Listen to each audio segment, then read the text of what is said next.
Ara menoleh ke samping. Lelaki yang bermalam dengannya sudah tidak ada. Hanya menyisakan bekas lekuk pada bantal dan selimut yang tersikap. Ara memejamkan kedua matanya, bukan karena silau mentari yang merambah masuk, tetapi karena kegetiran yang luar biasa. Ini baru awal. Akan ada lelaki lain yang membutuhkan tubuhnya. Dengan menceritakan masalah hidupnya, Ara pikir Rendra akan berbelas kasihan, mau membantu. Ara pun sadar, dunia sangat kejam. Tidak ada bantuan yang gratis. Bayangan semalam menari-nari di pelupuk mata Ara. Karena Sarah mengatakan tidak boleh ada keluhan, maka Ara harus melalui kegiatan yang seharusnya dilakukan oleh pasangan suami istri. Ara turun dari pembaringan, meraih pakaiannya yang tersampir di kursi. Tubuh polos itu berjalan ke kamar mandi, membersihkan sisa-sisa aroma Rendra. Lelaki itu memperlakukan Ara sangat lembut, seolah Ara boneka yang rapuh. 15 menit kemudian, Ara meninggalkan rumah Rendra. Sepanjang perjalanan, Ara termangu. Tidak ada yang perlu ditangisi, tidak ada yang perlu disesali. Hidup penuh derita harus dijalani, tetapi suatu hari nanti harus diakhiri. Ara memejamkan mata kembali, hembusan nafas pelan keluar dari mulutnya. Lalu ia membuka matanya lebar-lebar karena bayangan wajah Rendra mendadak hadir. "Sudah sampai, Mbak Ara?" kata Pak Kadi, supir yang mengantar Ara pulang. "Terima kasih, Pak," ucap Ara, perlahan turun dari mobil. Sarah sudah menunggu di teras. Perempuan tersenyum. "Hebat, Ara. Pelayanan apa yang kamu berikan pada Pak Rendra?" "Pelayanan yang bagaimana, Sarah?" "Aku hanya melakukan apa yang harus aku lakukan.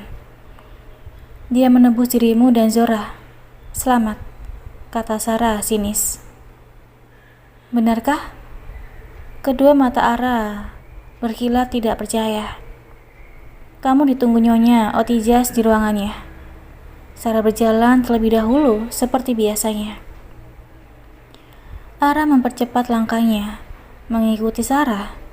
Kedua telapak tangan Ara menutup bibirnya sendiri kala melihat Zora. Itu bukan mimpi, kan? "Zora?" Ara meraih tubuh kecil Zora dari gendongan dari. Ara menghujani putrinya dengan ciuman kerinduan. Perempuan itu menangis bahagia. "Pergilah bersama putrimu, Ara. Sebenarnya aku menyukaimu, tetapi aku tidak bisa melawan Rendra. Ada wangsa," kata Otijas, membuang nafas pelan. Ara beruntung sekali bisa menaklukkan lelaki itu, celetuk Sarah.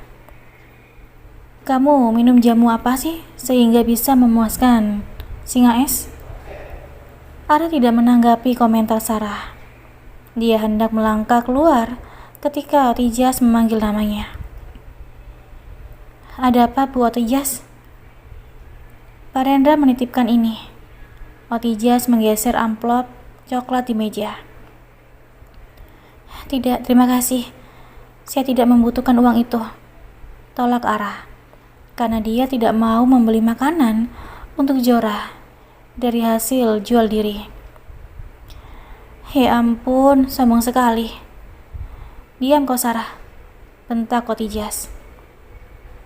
"Baik, nanti aku akan mengembalikan pada Aspri, Pak Rendra. Selamat jalan, Ara. Hati-hati." Ara tersenyum tipis. Dia tidak menolak saat Otijas menawarkan bantuan mengantar ke kos, karena Ara tidak memegang uang sepeser pun. "Nyawa siapa yang terancam, Ara?"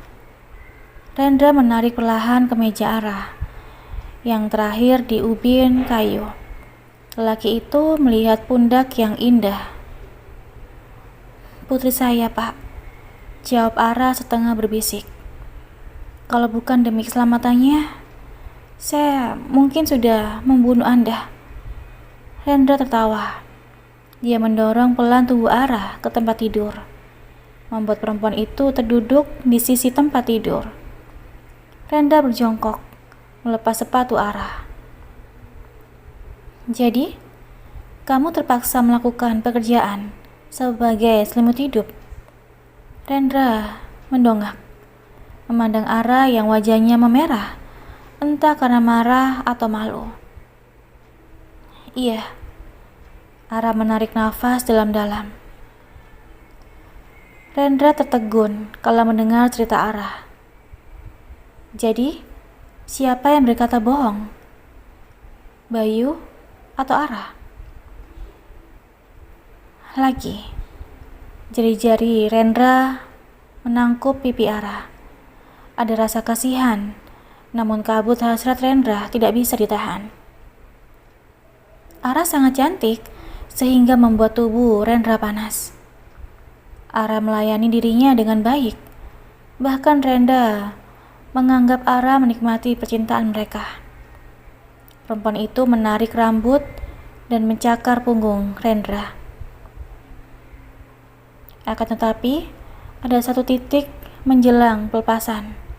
Ketika Rendra bergerak cepat, dia melihat air mata turun di pipis Ara. Dan mata mereka beradu. "Maafkan aku." Entah dorongan apa Rendra mengucapkan hal itu. "Untuk apa minta maaf, Pak? Sudah tugas saya melayani Anda." Ara tersenyum. Senyum yang mematikan bagi Rendra. "Pak Rendra, ini ada beberapa berkas yang harus Anda tanda tangani." Cynthia sudah berdiri di dekat meja. Rendra tergagap. Dia terbangun dari lamunan tentang arah dan malam yang telah mereka lalui. "Letakkan saja di meja. Tolong buatkan kopi hitam, Cynthia," perintah Rendra. Dia merangkakkan otot-otot lehernya. "Baik, Pak." Cynthia meninggalkan ruangan bersama dengan Giselle yang melangkah masuk. "Ada apa, Giselle?" "Kok gitu sih, Ren? Sejak aku berhubungan dengan Bayu, kamu jadi sinis?" Giselle duduk di kursi. "Lelaki yang meninggalkan istrinya demi bersamamu mungkin akan berbuat hal yang sama suatu hari nanti," kata Rendra. "Kamu sekarang tidak asik, Rendra. Hidupmu berubah kaku sejak ditinggal Malia," ejek Giselle. Dia bergegas keluar ruangan. Rendra mendengus setiap nama itu disebut. Darahnya mendidih bagaikan lahar panas. Ketukan pada pintu membuat lahar itu lenyap. "Masuk." Niko masuk dengan langkah tegas. Dia menyerahkan amplop coklat pada Rendra. "Aranina menolak pemberian Anda, Pak," jelasnya. Rendra tersenyum tipis. Ara tidak seperti perempuan yang pernah singgah di ranjangnya. Padahal Ara perempuan miskin yang seharusnya lapar uang. "Kemana dia?" Rendra menyadarkan tubuhnya di punggung kursi. "Aranina kembali ke tempat kosnya yang kumuh, Pak," Niko menjawab. "Apa kamu tahu alamatnya?" "Tahu, Pak. Apa Pak Rendra akan menemui Aranina?"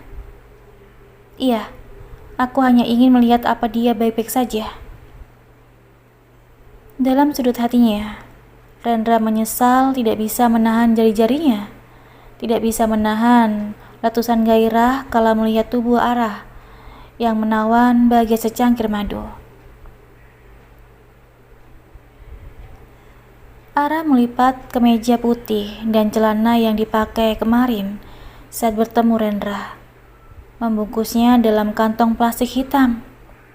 Perempuan itu beralih pada lembaran uang kusut dan beberapa koin. Ara menghitung uang tersebut yang berjumlah 14.200 rupiah. Tidak cukup untuk modal jualan. Ara tidak punya barang berharga. Kemudian dia melihat kantong plastik hitam. Pakaian dari Ibu Ozijas terlihat mahal. Lalu Ara buru-buru membuang pakaian tersebut ke tempat sampah. Ponselnya raib saat diculik orang-orang suruhan Ozijas. "Ara, keluar!" teriak seseorang dari luar. "Cepat!" Ara yang ketakutan membuka pintu perlahan. Dia melihat Lastri dan Dewi juga beberapa tetangga. "Ada apa ya?" tanya Ara, perasaannya mulai tidak enak. "Dasar pelacur, pergi dari sini!" teriak perempuan berdaster. "Kamu hanya mengotori lingkungan kami." "Maksudnya apa? Aku bukan pelacur," sangga Ara, walaupun di dalam hatinya dia merasakan kepedihan. "Maling mana ngaku? Nih, ibu-ibu ada foto dia kemarin diantar mobil mewah," kata Dewi memprovokasi. "Makanya suaminya meninggalkan dia karena selingkuh dan menjual diri," imbu Lastri. "Itu tidak benar. Ara perempuan baik-baik," bela Bu Nima. "Pokoknya kamu harus pergi, wanita jalang." "Baik, aku akan pergi." Ara mengepak pakaiannya yang sedikit di dalam tas. Dia menggendong Zora yang terlelap. "Sebaiknya besok pagi saja. Sekarang sudah malam," saran Bu Nima yang tidak disetujui. Ara menatap Dewi dan Lastri. "Dengarkan aku. Aku akan kembali untuk membakar kalian berdua." Ucapan Ara ditertawakan oleh dua perempuan beda generasi itu. "Mimpi kamu, Ara." "Hahaha." Dewi tertawa terpingkal-pingkal. Ara mengembangkan payungnya. Kedua kakinya melangkah, menyusuri gang, kemudian di trotoar. Ara tidak tahu harus kemana. Beberapa kali dia menghembuskan nafas. Tidak mau berkeluh kesah. Dia hanya meminta pada Tuhan supaya diberi kekuatan. Mendadak tubuhnya limbung. Kepalanya berdenyut kencang. Payung terlepas dari genggaman tangannya. Ara belum makan sedari siang. "Zora," desis Ara sebelum tumbang di atas trotoar yang basah. "Bayinya tidak apa-apa, Pak," ucap seorang perempuan parubaya. "Sudah tidur lagi. Bayi yang tidak rewel. Sepertinya tahu ibunya sakit." "Terima kasih, Biwati. Kamu boleh istirahat." "Saya di kamar sebelah, Pak, menemani bidadari kecil." Lelaki berambut coklat tua dan agak gondrong itu duduk di kursi, mengamati Ara yang belum sadar. Menurut dokter keluarga yang memeriksa, Ara kemungkinan kekurangan gizi. Untuk hasil pastinya harus diperiksa lebih lanjut. Ara mulai sadar. Kedua matanya mengejap pelan. Pandangannya masih kabur menangkap sosok lelaki. Kau siapa? Di mana putriku?" Ara ingin duduk, tetapi kepalanya sangat berat. "Jangan khawatir, putrimu tidur di kamar sebelah, Aranina." "Bagaimana kamu tahu namaku?" "Ada di KTP-mu." Lelaki itu tersenyum ramah. "Aku tidak akan menyakitimu. Yang menggantikan pakaianmu bukan aku. Biwati yang menukar bajumu karena basah." Wajah lelaki di hadapan Ara mirip dengan Rendra. Apa mereka orang yang sama? Ara menelisik wajah itu. "Kak, kamu siapa?" Ara mengulangi pertanyaan yang sama. Namaku Janendra. Panggil aja Andra. Janendra mengulas senyum ramah. Kilatan matanya penuh sayap-sayap ketulusan.